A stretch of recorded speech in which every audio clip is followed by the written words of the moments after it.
Dios le bendiga, Dios le guarde. Este es su hermano Antonio Valentín, una vez más en su programa Interpretación Bíblica.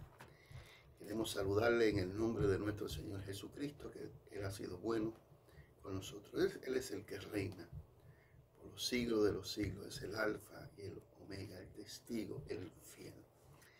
En este día queremos exhortarle a todos los que nos escuchan o siguen nuestra página, que no se olvide de dejar un clic y también suscribirse en nuestro programa Interpretación Bíblica. El objetivo de nuestro programa es sencillamente un objetivo bíblico cristiano. Queremos que todos puedan escuchar alguna enseñanza de la palabra de Dios y puedan beneficiarse de la misma y también edificarse. Quiere decir que nuestro programa es un programa que tiene su base en las Escrituras para bendecir a todos aquellos que se interesen en acompañarnos en cada uno de los programas. Por lo tanto, le invitamos a que nos dé un clic y también a que se suscriba a nuestro programa.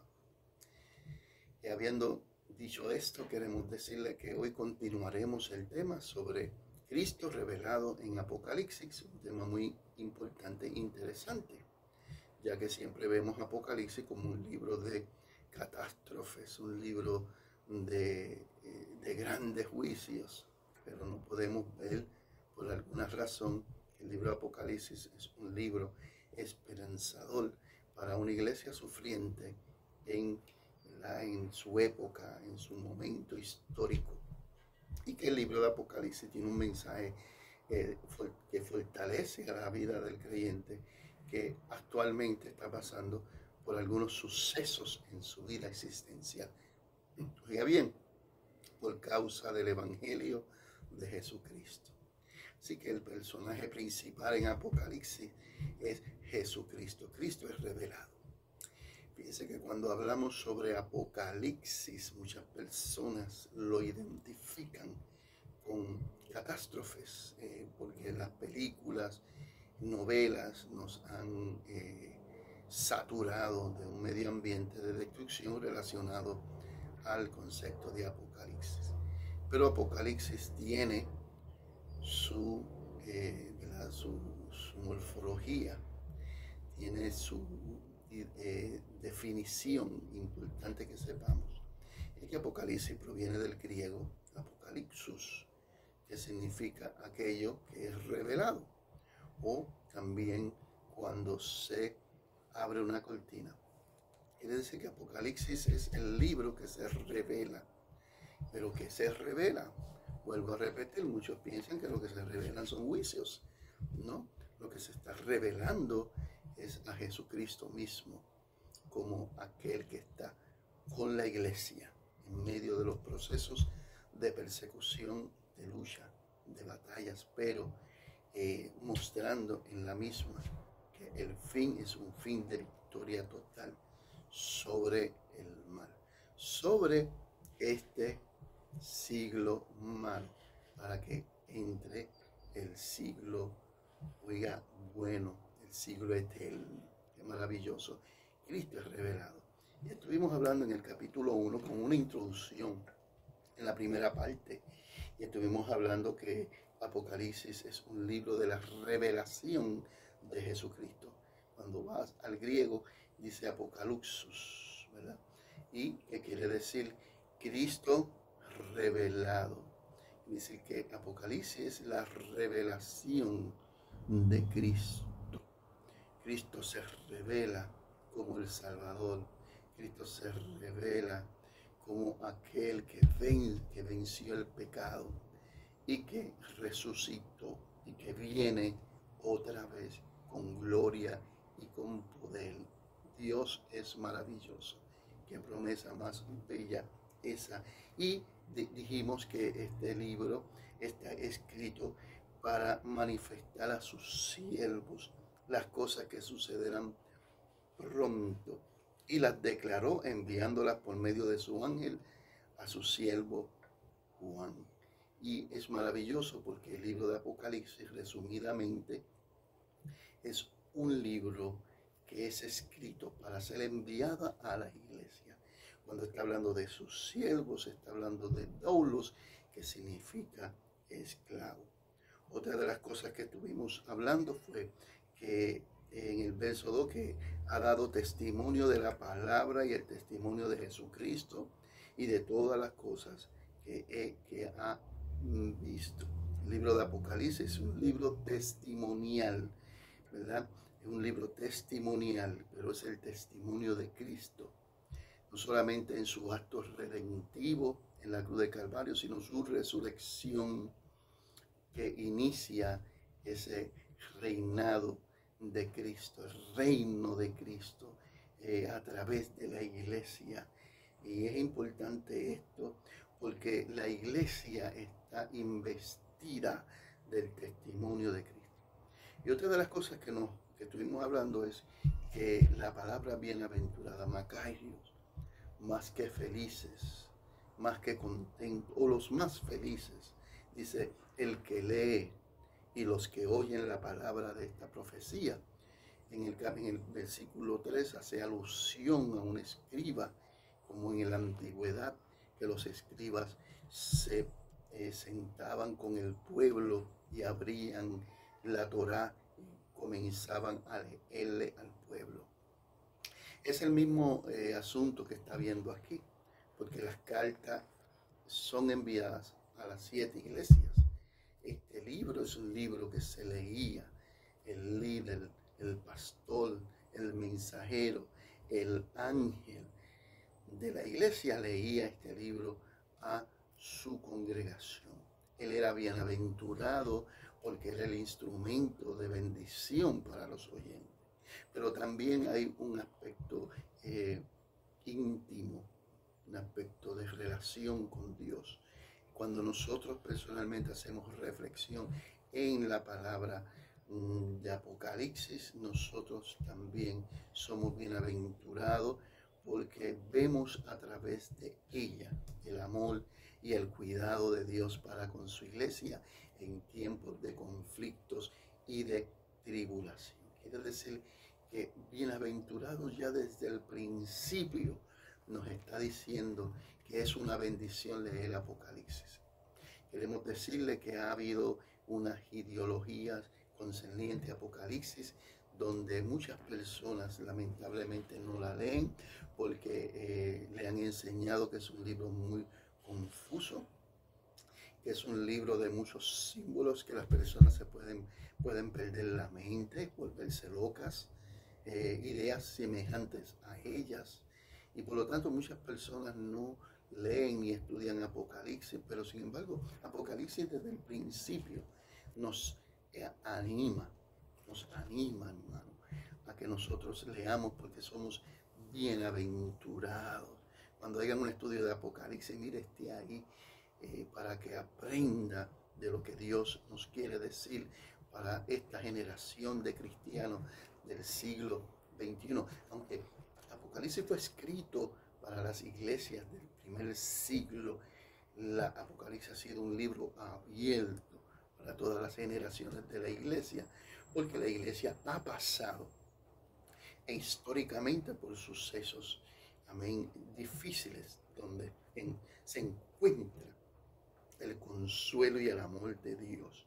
Por lo tanto, bienaventurado a Macarios es una palabra muy utilizada dentro de los evangelios, y Juan también lo utiliza, porque somos más que felices, porque sabemos al leer Apocalipsis hacia dónde nosotros nos estamos dirigiendo, hacia dónde vamos, qué es lo que somos en el Señor, qué representamos, con qué nos identificamos. Por lo tanto, bienaventurado el que lee y los que oyen las palabras de esta profecía. Pero esta lectura no puede ser una lectura incrédula, tiene que ser una lectura llena de fe, de confianza, de esperanza, iluminada por el Espíritu Santo.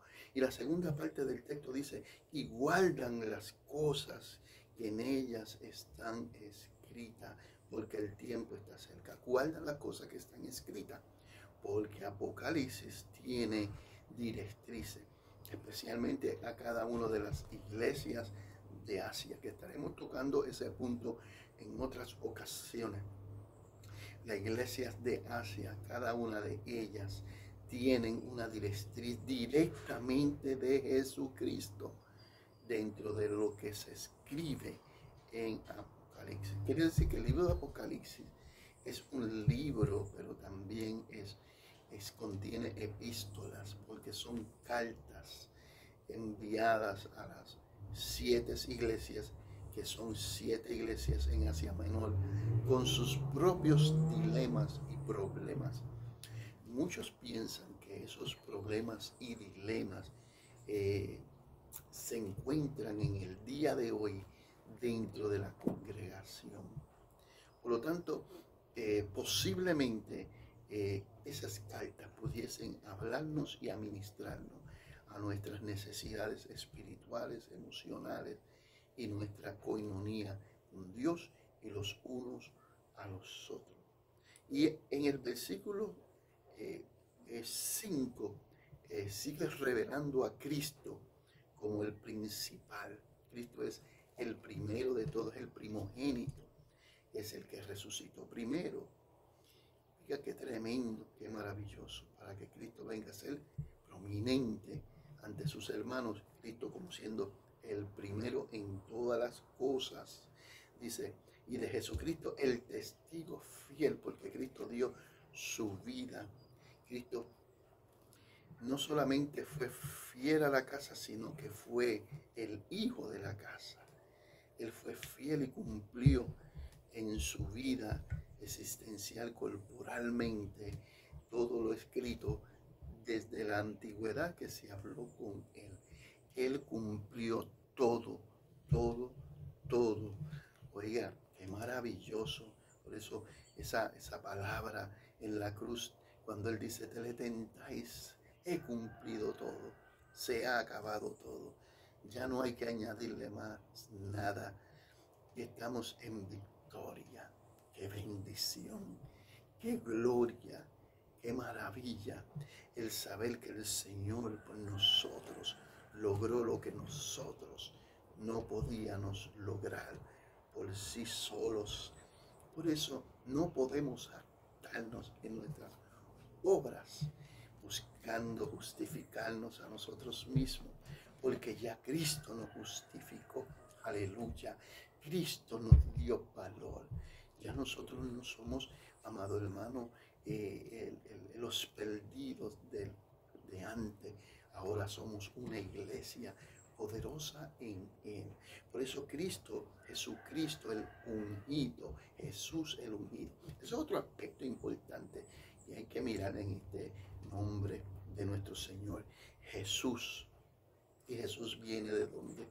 Del hebreo, que significa Dios es mi Salvador, o Dios es el Salvador.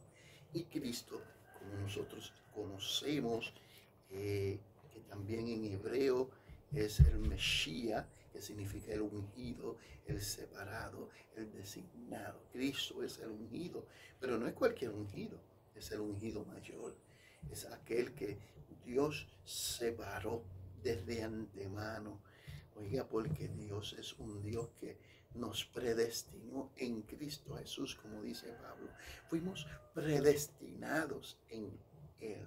Significa que en Él, el verbo de Dios, el pleroma, el que estuvo con Dios en la eternidad pasada y fue el principio de todas las cosas. Ahora es el ungido de Dios, porque ahora es nuestro Rey, nuestro Señor.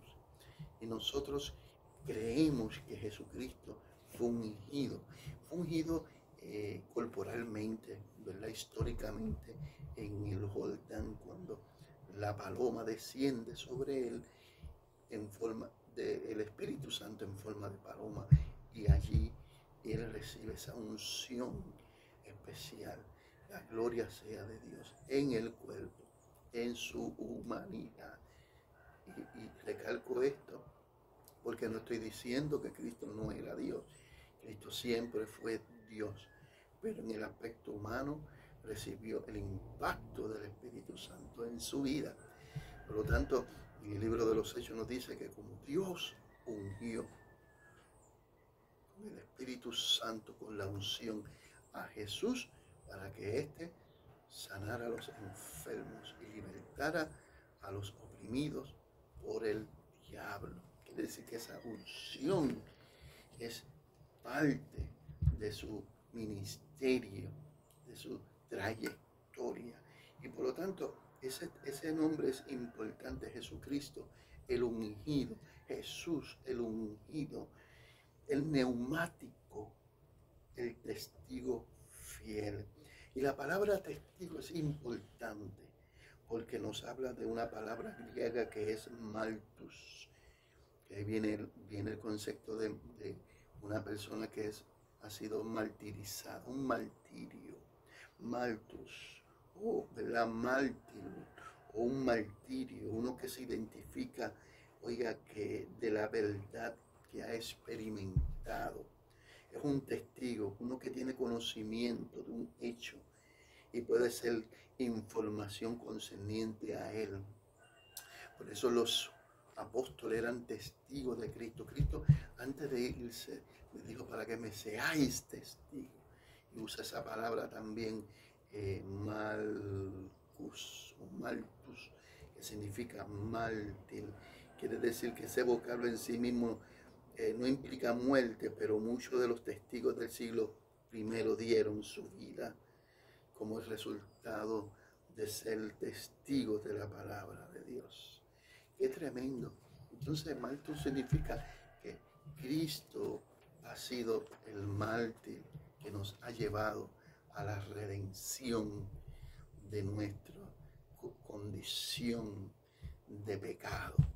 Por eso Jesucristo, el fiel, el testigo fiel, es importante describirlo en esta cristología apocalíptica o el Cristo revelado en Apocalipsis. Lamentablemente, vuelvo a repetir, muchas personas no ven estas maravillas y esta gloria de Apocalipsis, este Cristo revelado, porque solamente tenemos alusión a catástrofes, a destrucción y a ruina, y no estamos negando de que en Apocalipsis nos vemos algunos eventos, pero hay que examinarlo con una interpretación y una exégesis responsable que pueda ayudar a las personas a entender su propio entorno de batalla y de lucha. Hay unas promesas maravillosas que las vamos a estar discutiendo poco a poco y nos quedan algunos minutos y estoy repasando lo mismo que habíamos hablado anteriormente. Y dice: el primogénito de los muertos. Es el primogénito de los muertos porque nos está hablando que Cristo es el primero que muere y resucita. Y obviamente muchas personas pueden caer en la confusión, pero Lázaro resucitó y resucitó a la hija de Jairo y hizo esos milagros, Talita Cumi.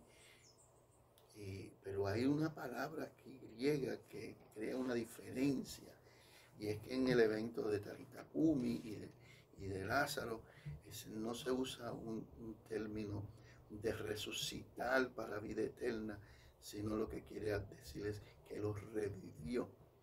Obviamente ellos volvieron a morir, quiere decir que ellos no han alcanzado en ese sentido escatológico ese evento de la resurrección para vida eterna,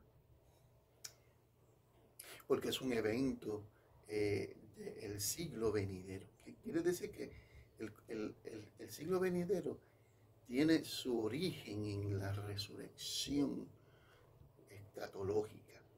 Es bien interesante esto, porque Cristo es el primogénito de los muertos, porque Él muere y Él resucita con todo el poder y toda la gloria de los poderes venideros, en el cual nosotros como iglesia vamos a participar. Ahora, ¿por qué se enfatiza esto? Porque volvemos a decir, volvemos a repetir. La iglesia estaba pasando por una persecución ardua, dura, y muchos estaban muriendo por la causa de Cristo. Muchos aún no tenían el entendimiento de la revelación. Y Apocalipsis es un libro de oportunidad a mirar más allá de lo que vemos físicamente. ¿Qué está sucediendo tras relieve, tras las cortinas en ese mundo espiritual? Que hay una batalla, hay un juicio, hay una corte, hay una intersección, una intervención, hay un abogado, hay unos fiscales, hay una sentencia. ¿Para quiénes son las sentencias? Y así sucesivamente la iglesia recibe una visión muy importante que le fortalece. Y por lo tanto, la muerte y la resurrección de Cristo lo vemos como un punto de fortaleza. Y el soberano de los reyes de la tierra. Es interesante esto porque Cristo es revelado en las Escrituras como el Rey de Reyes. Aquí dice soberano. Y un soberano era aquel que estaba por encima de otros líderes. Era el líder máximo. Y esto nos habla a nosotros de que hay una especie de control, de dominio. Hay una influencia muy importante. Claro, en Apocalipsis nos lo está dando como un hecho ya realizado. Él es el soberano. Porque en la cruz del Calvario Cristo venció el imperio de la muerte. Posiblemente ser soberano de reyes nos está hablando de algunos poderes antagónicos espirituales, como nos lo describe en el libro de Carta de Colosenses, como el pleroma, que está por encima de principados, potestades, gobernantes. Pudiese ser en el mundo físico, pero también hay una alusión al mundo espiritual. Y es interesante este punto porque el Señor, en su sabia manera de actuar, su soberanía, nos revela que Él tiene el control en el mundo físico y en el mundo material. Ahora, soberano de los reyes es importante, además, porque en Apocalipsis vemos el juicio de Dios contra aquellos reyes que se han levantado históricamente contra el testigo fiel o los testigos que representan el cuerpo de Cristo. Más adelante vamos a ver cómo los reyes y los líderes son juzgados dentro de esta revelación. Por lo tanto, Él es el que domina, Él es el rey de reyes, Él es la última palabra, Él es la verdad absoluta dentro de este mover escatológico y profético. ¡Qué maravilloso! El Señor. Él es el que domina el panorama. Él es el protagonista principal. No es el anticristo. Inclusive la palabra anticristo, el nombre anticristo, no se utiliza en Apocalipsis. Eso es un vocablo utilizado por la carta primera de Juan. Juan utiliza el término anticristo, que quiere decir en contra de Cristo, del ungido. Fíjese que Apocalipsis utiliza más el término de montañas, de cuernos, como un sinónimo, un símbolo de reyes. Nos habla de un cuerno pequeño que se levanta, nos está hablando de un rey que se levanta, y así sucesivamente dentro de la simbología y la tipología apocalíptica. Estamos viendo bien presente el gobierno humano, cómo es azotado por el gobierno celestial por causa de que han rechazado, han crucificado al Hijo de Dios. Qué maravilloso. Y Nos quedan creo que 5 o 6 minutos y es importante este texto. Mire cómo dice, al que nos amó. Nos amó, está en un auristo que significa que su amor se manifestó al dar su vida por nosotros. Es importante este amor en Apocalipsis, porque vuelvo a repetirles, muchas personas no ven el aspecto de cuidado de Dios y no ven el amor de Dios en Apocalipsis. Lo único que ven es destrucción, lamentablemente. Hay un conocimiento ya preconcebido que hay que derrotar, hay que desconstruir para que puedan ver a Cristo, su obra redentora en Apocalipsis.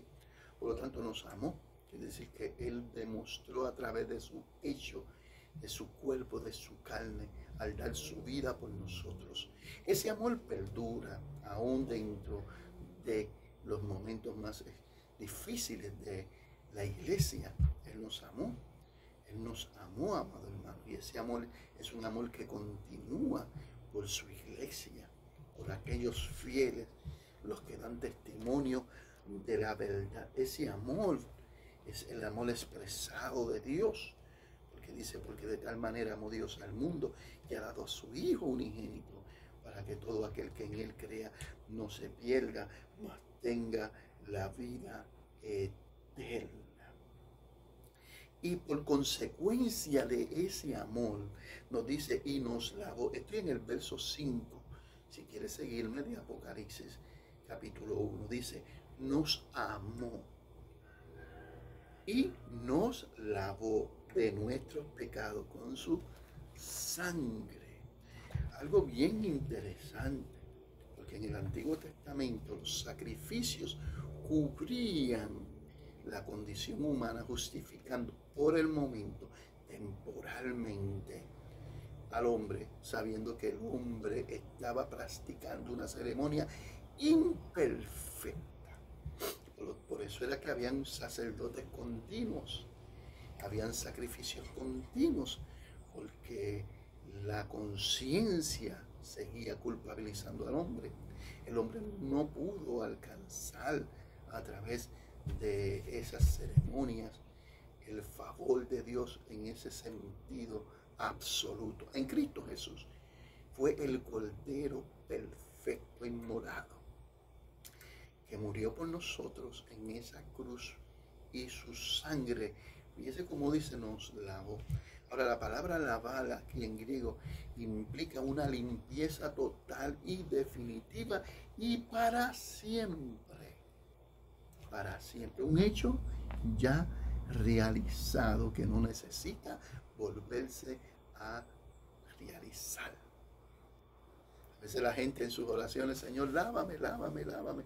Cristianos, hermanos, ya nosotros fuimos lavados por la sangre de Cristo. Sí que confesamos nuestros pecados porque Cristo es nuestro abogado, sí, eso es otra cosa. Pero los pecados que nos mantenían alejados de la ciudadanía, de nuestra relación con nuestro Padre Celestial, fueron quitados definitivamente una vez por todas. Una vez estaba llorando, le decía, Señor, lava mis pecados con tu sangre, y escuché esa voz que me dijo, mi cielo, ya yo te lavé tus pecados en la cruz del Calvario. ¿Por qué tienes que volver a pedirme algo que ya está hecho? Eso es decir, que Cristo descienda nuevamente y se ancle a la cruz y vuelva a pasar históricamente lo mismo. No, hermano. Apocalipsis está revelando a una iglesia que, aunque tiene sus problemas y tiene sus dificultades, le está diciendo, yo te lavé, yo te sigo amando, yo te amé, mi amor por ti se demostró cuando te lavé de tu mala conciencia. Y me encanta la palabra flepisteo porque es confianza. Es una palabra muy importante para describirla. como aquella confianza absoluta, porque hemos sido lavados de nuestros pecados con la sangre de Cristo. Y cuando se habla de la sangre de Cristo, se está hablando de la muerte violenta en la cruz a favor de nosotros. Hasta aquí, lamentablemente, terminamos y concluimos el estudio por ahora, pero continuaremos hablando desde los versos siguientes, versos 6 adelante, porque vamos a estar exponiendo una cristología apocalíptica bien importante. Así que les pedimos que nos dé un like, un clic ahí en el like. Cuando dicen el like, es importante para nosotros saber si esta palabra le ha edificado de manera poderosa. Y también le invitamos a que se suscriba en nuestro programa Interpretación Bíblica. Así que Dios les bendiga, Dios les guarde. Este ha sido su hermano Antonio Valentín, una vez más con ustedes en Interpretación Bíblica.